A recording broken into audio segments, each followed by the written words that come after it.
Hi, this is Kirk Taylor with American Acquisition Opportunity Inc. with our chairman, Mark Jensen. Um, Mark, I can't believe it's not even been a month since our IPO. It has been a whirlwind of process, and we've had tremendous conversations with um, a lot of great groups.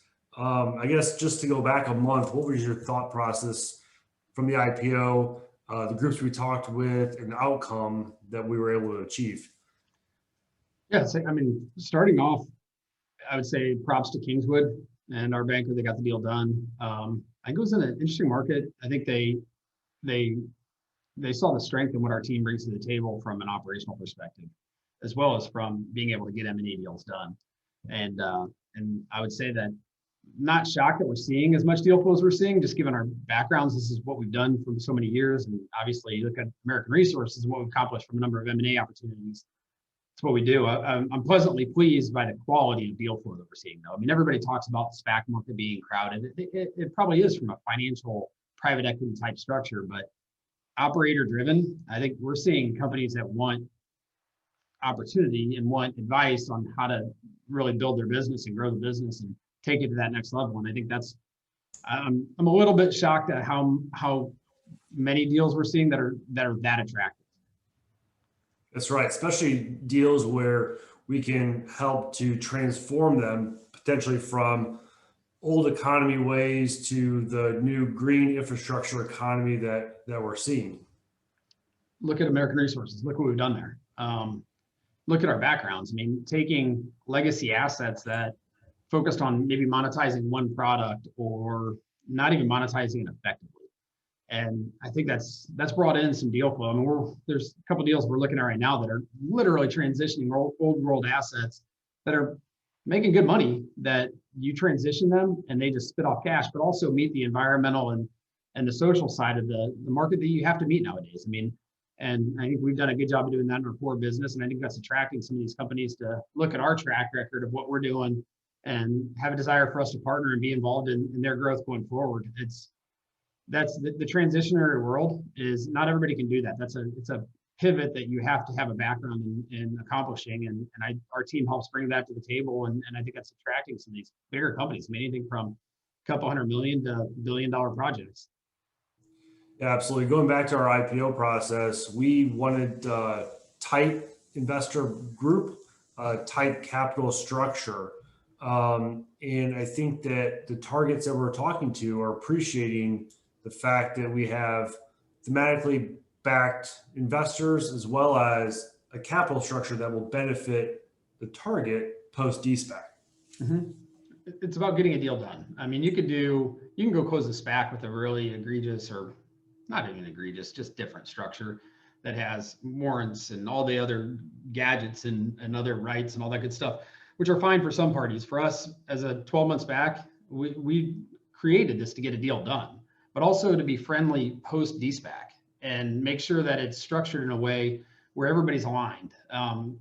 Kingswood did a great job with it. I mean, they got our deal done, I think, without having to give all these extra little add-ons to the project, where it brought in a base of investors that want to be involved in what we're doing.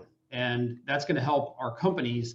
And probably why we're seeing a lot of the quality deal flow, and we'll probably continue to see a lot of really good deal flow as we continue to progress to getting a quick deal done, which we're excited about.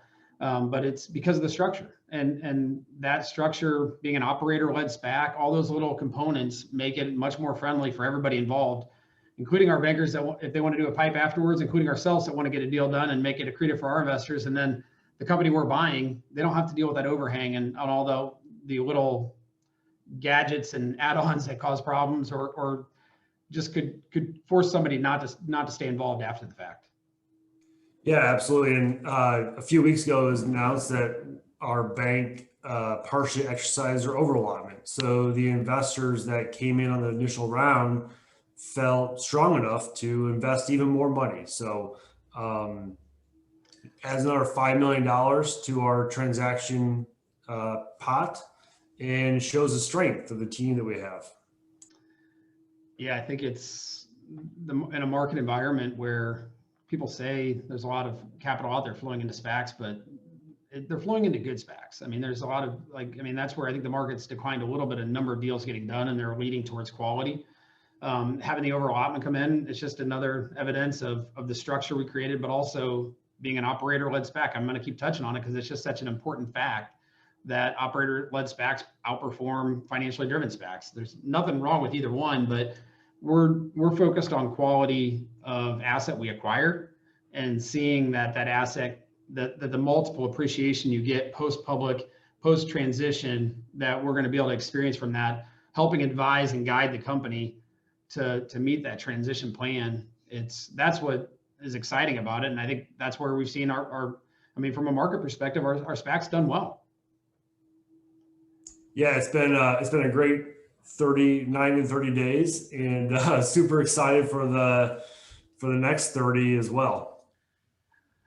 Kirk, we set a 12-month target. We're going to achieve that. I mean, that's the confidence we have, is because, and honestly, I'm more confident now based on the quality of a couple of these deals we're working on are just extremely attractive, and the teams that we're working on with them are excited about getting these over the hurdle, and we're going to continue to push aggressively. I mean, I think we've done 5 or 6 calls this weekend, talking different opportunities, advancing these opportunities aggressively. I mean, we're going to be traveling here pretty shortly, and we're 30 days in. This is a lot of fun. It's a fun process, and it's hitting the objectives that we set out to achieve, and I think it's a little bit ahead of schedule, which is fantastic. Yep, 100%.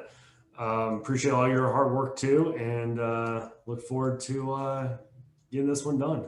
Let's get this one done, have some fun, and see where we go from there.